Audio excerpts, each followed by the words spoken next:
Okay, this one will do problem 670 in Hibbeler. So this is a beam bending problem. It's a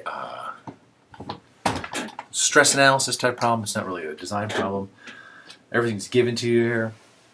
You have this truss, well, really a composite beam if you consider it here. And this is the cross section of it. So it's a larger, it's two tubes connected by this wire brace through the middle.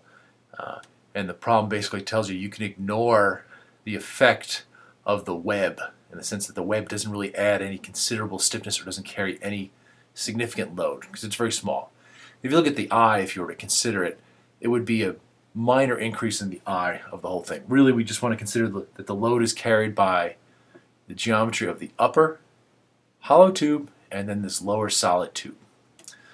Here's the loading of the beam, all right? And you have to figure out the max bending stress. So again, the first thing we're going to do is get the bending moment diagrams. Or basically we need that to figure out where the max bending moment is. All right. Once we know the max bending moment, we're going to have to do the flexure formula to compute the stresses. But before we'll do that, since we have this kind of composite section, we'll have to do the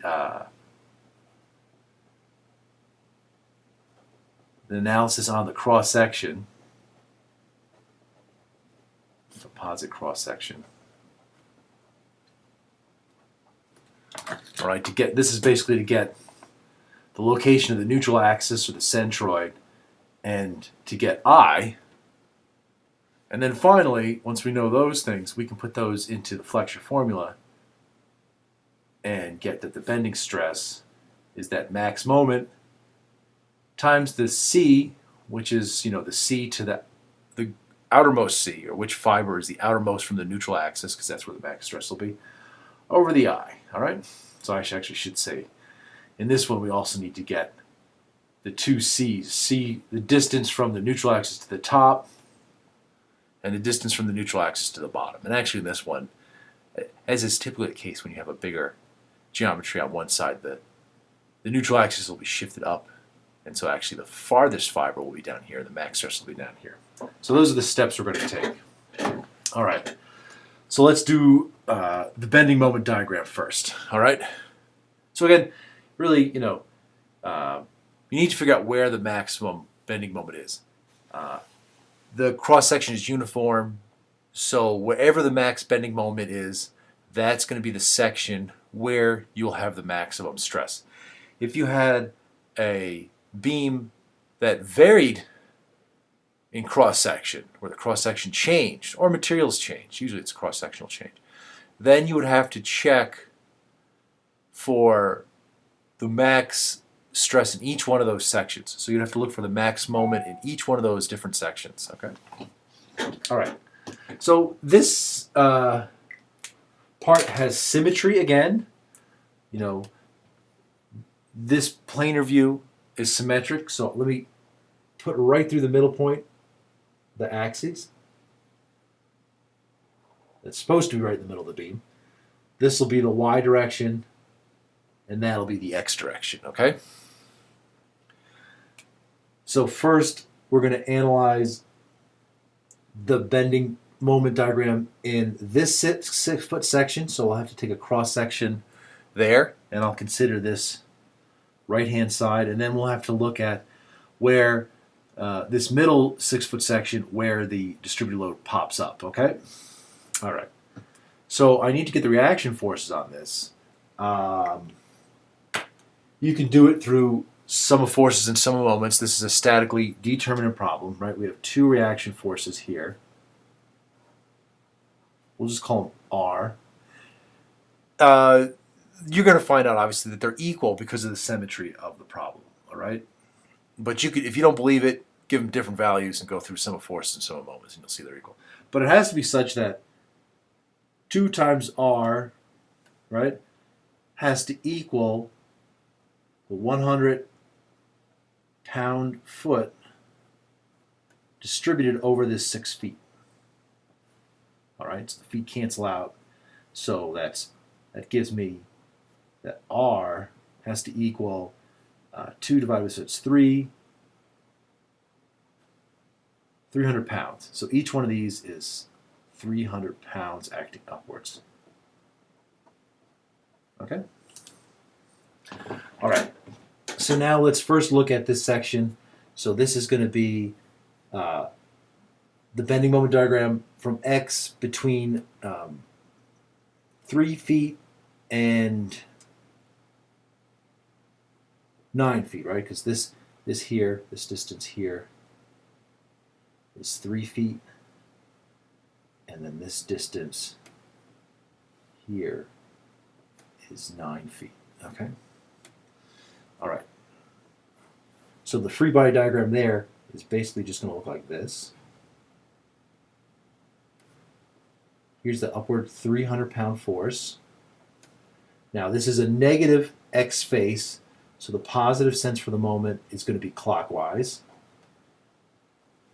This distance here is X, so that means that this distance here has to be 9 feet minus X. So I probably will convert everything to inches. So 12 times 9 feet. Let's just do it now. This is 108 inches. So this is 108 inches, and then 3 feet. I can do that in my head at least. That's 36 inches, okay? So let's do everything in inches so I don't have to worry about the units. All right. Of course, the shear force, the positive sense would be upwards, but we're not worrying about shear in this section, so there it is. So if we do sum of moments around this point here, we get the internal reaction moment, which is a negative moment, is balanced by the positive moment of the 300 pounds. So that's 300 pounds. And its moment arm is this 108 inches minus X. So now X is going to be in inches. All right? Okay. So it's linear. At the end, the moment vanishes. And that's always going to be the case unless you have a built-in support or some externally applied moment. All right? And then what happens here is the slope. So I'm going to do this. Okay, so the moment here at 108 is 0. And then it has a negative slope of negative 300. So I'm just going to increase it. Where the slope here is 300. 300 pounds per inch. Okay? So that's the moment. I guess we should get it at 36 inches. That's the point where we switch over to having the effect of the distributed load. And if we do that, the moment there is going to be 108, enter 30, oops, I keep saying 30, 36 minus times 300. So that at this point here, the bending moment is 21.6 pound inches, or 21.6 kip inches, all right? All right, so now we need to do the bending moment between 0 and 3 feet, or 36 inches, right? That's 3 feet. So between this point and this point. Now when we do that,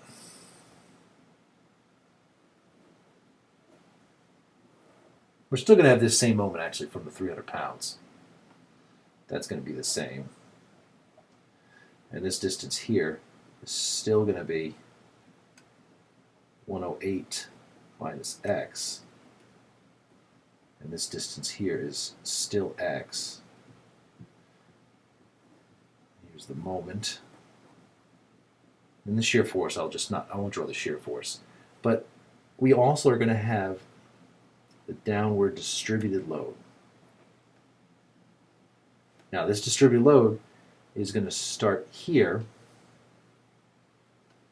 This distance is 36 inches, okay? And so this distance is 36 minus x. All right, now we can make this a little simpler. We can figure out the effective force of this, right? Since it's uniformly distributed, we can replace that effective force with a concentrated force at the midpoint. All right, this is going to have a value of 100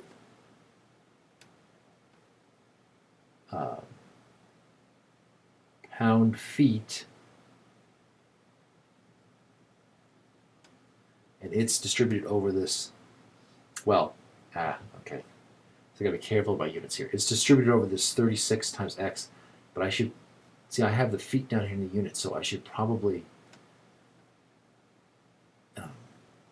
not use the 100 pound-feet, but really 100 divided by 12 to get it in pound-inches, right? So now that's 8.33 pounds per inch, right? That's this distributed load. This is divided by 12, 8.33 pounds per inch. Why do I have to do that? Well, my distance that's applied over here is going to be in inches, right? I'm keeping everything in inches, so I had to shift this distributed load from pounds feet to pound inches. So we got 36 inches minus x.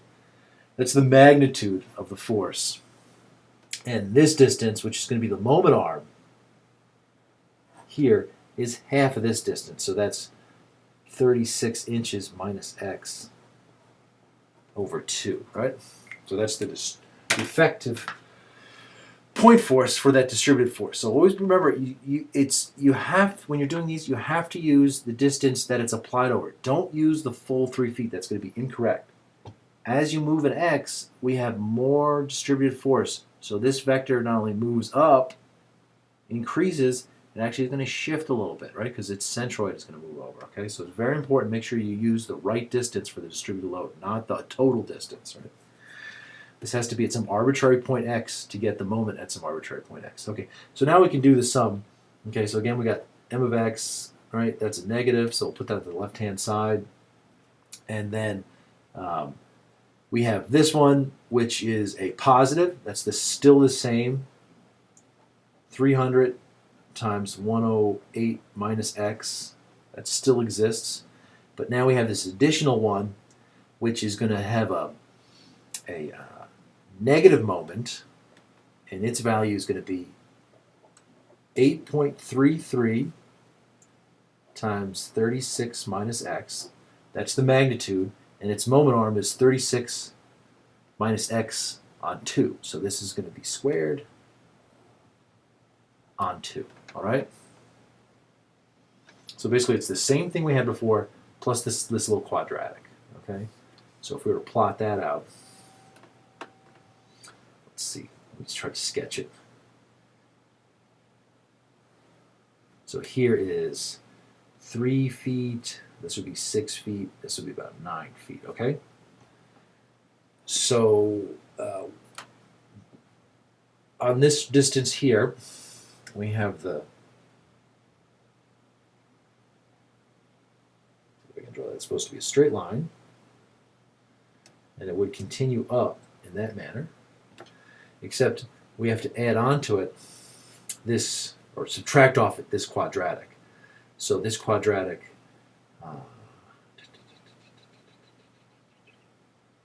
let's do it at x equal to 0. You know, at this point, this moment has 0, and then at x equal to 0, the value is going to be, let's just figure this out. Let's figure out the whole thing at x equal to 0. So the moment at 0 is going to equal 300 times 108, okay, this term, and then I get a minus 8.33 to divide, and this is going to go to 0, so just 36 squared times, and then that's going to be a minus, so it's still positive value, it's going to drop down to a positive value. Let me just double check that, but I think it drops down to a positive value of 27,000 pound inches. Okay, so it's 2,700 pound inches. So it's still going up. That seems a bit off. Let me just double check the numbers. Okay, it's 3420.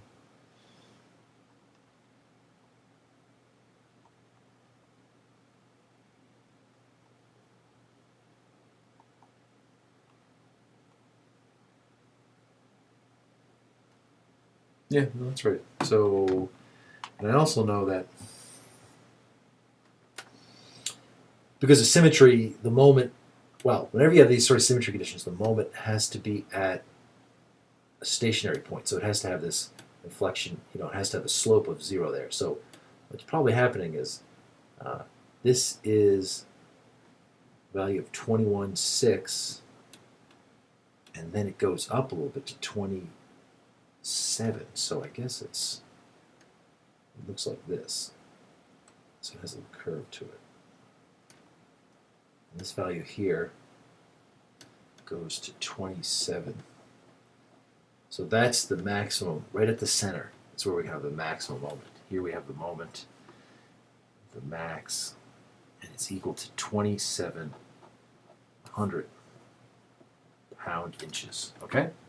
So that's the point where we're going to get the maximum stress. All right? So now we know that. Now we have to do the analysis on the beam. Okay?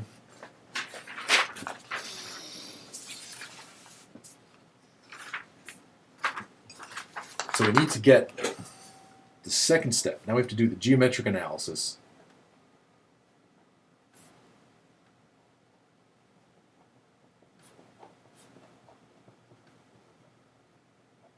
Okay, so we need to know the location of the neutral axis and I.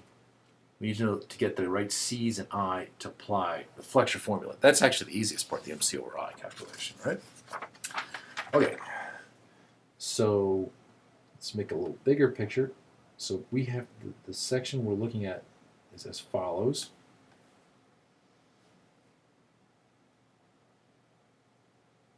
Solid on the bottom, and then the top circle is hollow, and it has a outer diameter of 1 inch, and then an inner diameter of 3/16 of an inch. Wow, so that's pretty thick. I don't quite draw that to scale. It's actually a lot thicker than that. And this one is solid, and it just has a diameter of 1/2 of an inch. And this distance between the bottom of this circle and the top of this circle is the 5 3/4 inches. All right, so let's pick our datum that we're going to get the location of the neutral axis, bottom of this circle. All right. So to get the location of the neutral axis, right, we need to get the centroid. Here's that centroid location. We want to compute this distance, and we're going to call that YC. That's the location of the centroid of the composite body, right? I don't know where that is. But YC is going to equal, and let's call this body 1, and this is going to be body 2. So the location of the centroid is going to be the area of body 1 times the distance from the bottom to its centroid plus the area of body 2 times the distance from the reference to its centroid over the total area. All right, so let's kind of tabulate those. The area of the first one is going to be the diameter squared over 4 times pi. So it's just going to be pi on 4, 1/2 squared, right? So that's 1/4. So that's pi over 16, which is 0.196 inches squared. The distance from this low reference to its center is geometric center is half the diameter or the radius. So that's going to be 0.25 inches. Okay, right. That's just this distance. That's y1. This distance here is what I'm calling y2, distance from the reference to the center, geometric center of the second body. So the area of the second body is pi on 4, 1 squared minus 3/16 squared. And that comes out to be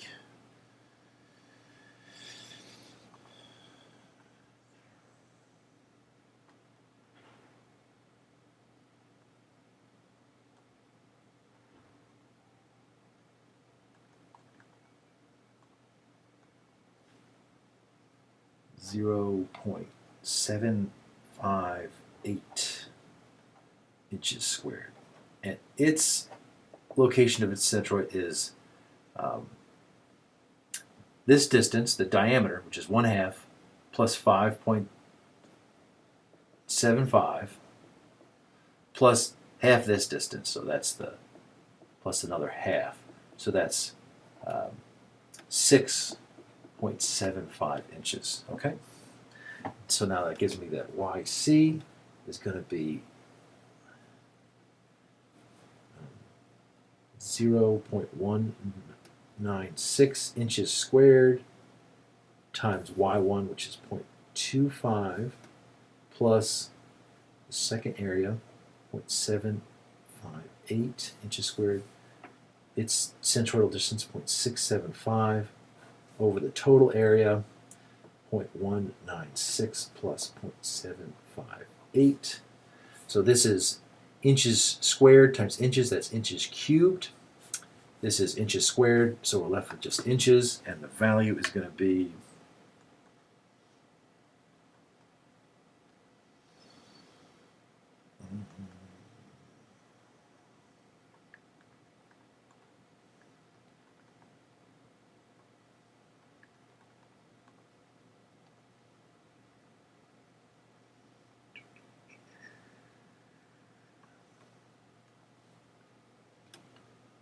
5.42 inches. So this distance here is 5.42 inches. Okay? So that means that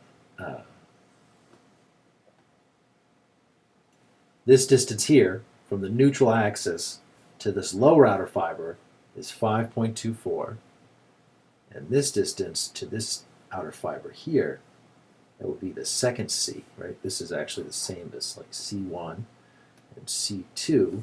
Distance from the neutral axis to this outer fiber would be, let's figure that out. That's going to be, well, this distance here is 6.25 minus that, right? 6.25 minus.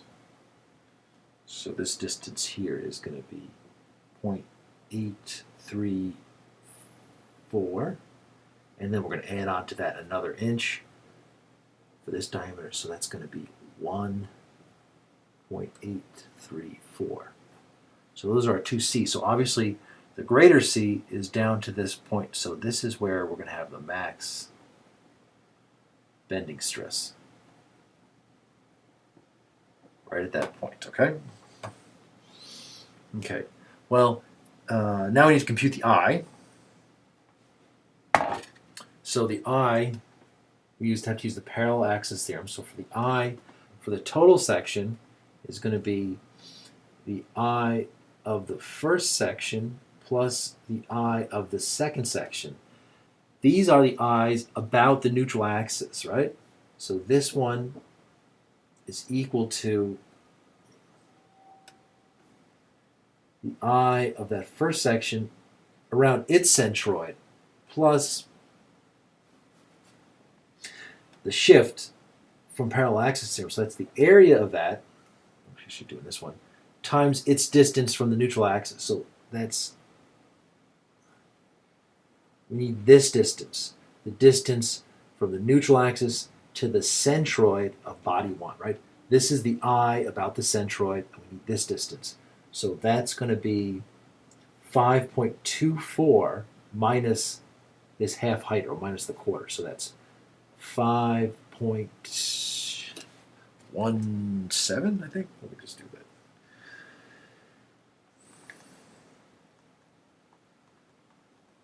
Yeah, 5.17, right? That's 5.17 inches. And it's actually technically a negative 5.17, but we're going to square it, so it really doesn't matter. I'll just put the negative sign in there so that you know sign does matter for this one, right? Remember always.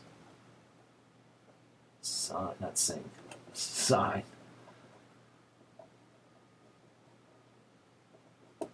Okay. And then this one is going to be equal to its I around its centroid plus its cross-sectional area times this distance. The distance from the neutral axis to its centroid, which is going to be the C minus half the diameter, right? So it's 1.834 minus this half diameter. The diameter is 1, so it's minus a half of an inch. So that's 1.334 inches. That's the distance we want there. 1.334 squared. Okay, we already know the A's. We just need to get the I. So this one here, well, let's do I1 just to be consistent. I1 is going to be the pi over 64 times its diameter cubed, diameter to the fourth. So that's 1/2 to the fourth. And so that gives me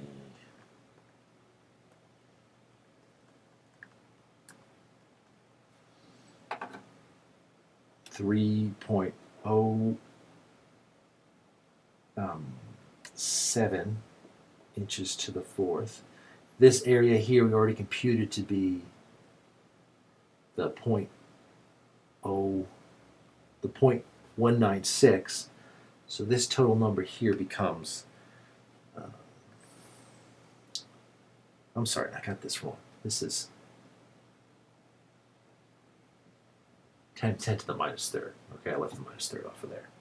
That's going to be important, obviously. So this gives me 3.07 times 10 to the minus third plus the area, which is 0.196. Enter. And its distance, the 5.17 squared times. So this value here, you can see, is 5.23. So it dominates this. So basically, the I, this almost acts like a point mass at this, at that point, or area point at that. This has minimal consequence. It's all, the I is all garnered from the fact that this is set off so far from the neutral axis. So anyway, this becomes 5.24 inches to the fourth. Likewise, this one is going to be pi over 64, the outer diameter to the fourth minus the inner diameter to the fourth. So that's going to be, let's clear all this garbage out of here.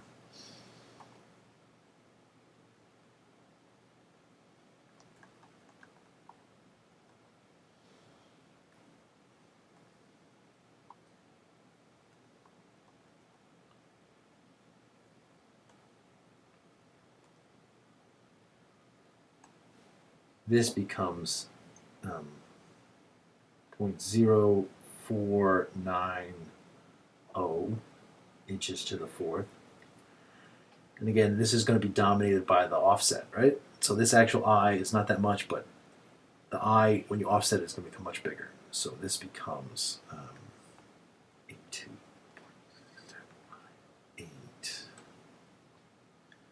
1.334 1.4 squared.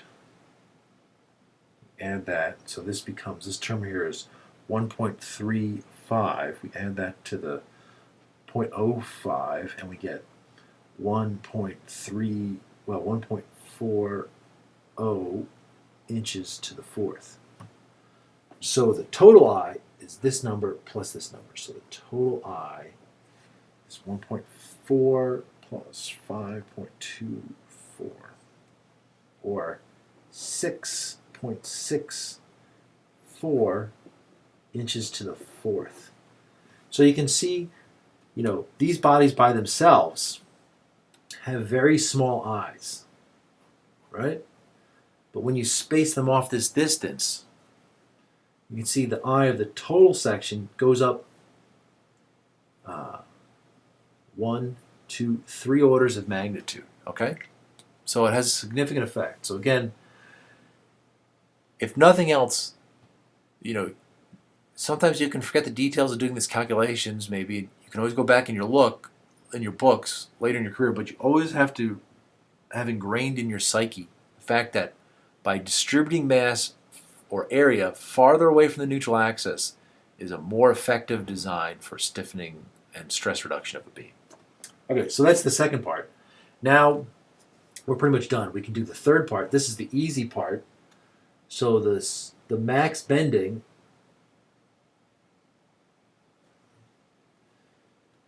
is going to be MC over I, where M is the maximum bending moment that occurs right at the midpoint, 27. So that's the 2,700 pound-inches. The maximum C, in this case, it's going to be the distance to this outer fiber, right? This one. That's the 5.42 inches. Okay? And then, I should actually, to be correct, we should have the minus on it, right?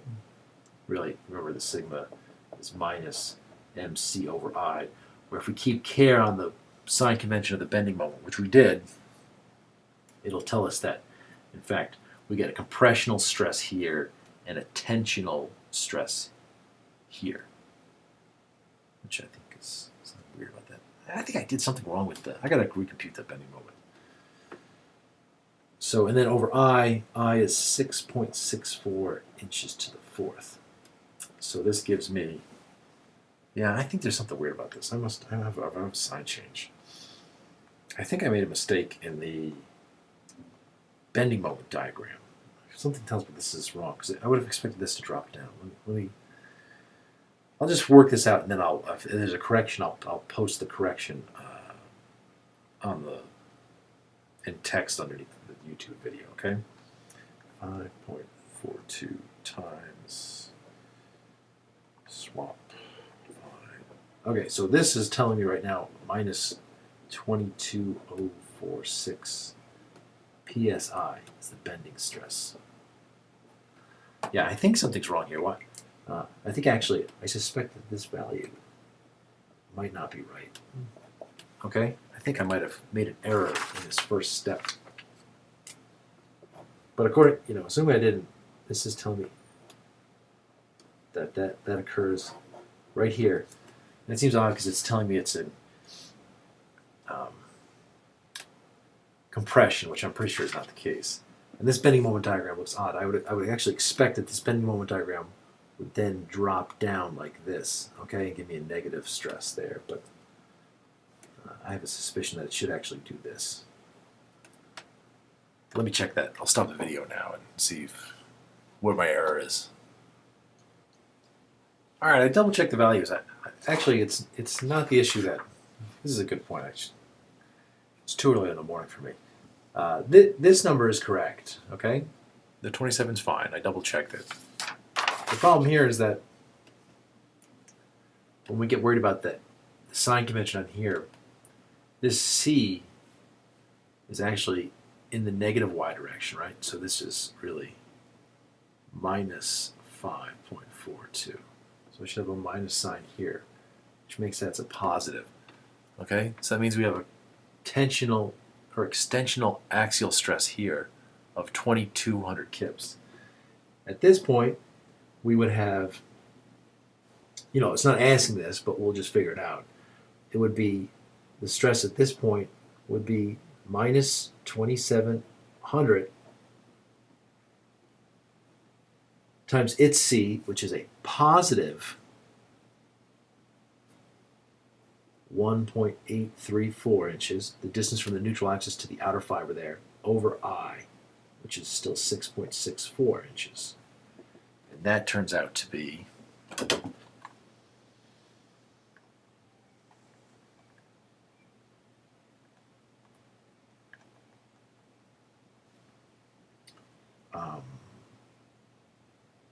a minus 7,460 psi. Okay, so we got compression stress in here. it's much less than the extensional stress on the bottom. Okay? So interesting thing to note here is by doing this and putting a smaller area and shifting it so that we have this imbalance in I, so we have a non-symmetrical cross section, you're able to control whether the maximum stress will be in the tension or the compressional side. Okay, so if you flip this cross section upside down, if we flipped it upside down so actually that it looked like this, So that the smaller rod was on top and then the hollow tube was on the bottom, you would actually get the same values of stresses. Okay, if we flipped it this way, the C's would be the same, other than the sign would change.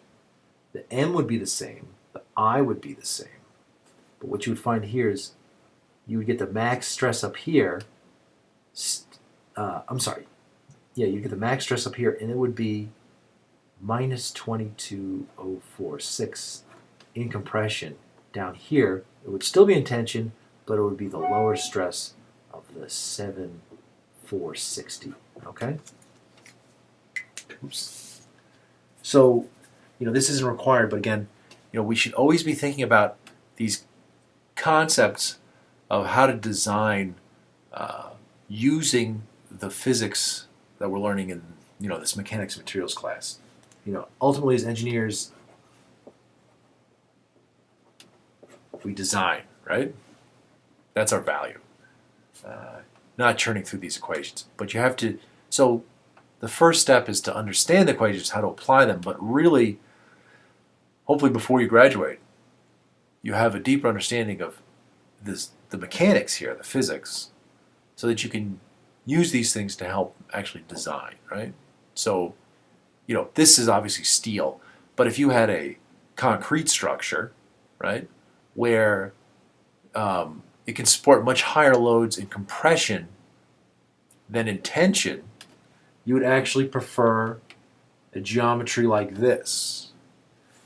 okay, you still have the same maximum stress, absolute value, but we've designed this such that it's in compression, okay, as opposed to tension. All right? Okay, thanks. Sorry for the confusion on the C's, okay, but that's an important point.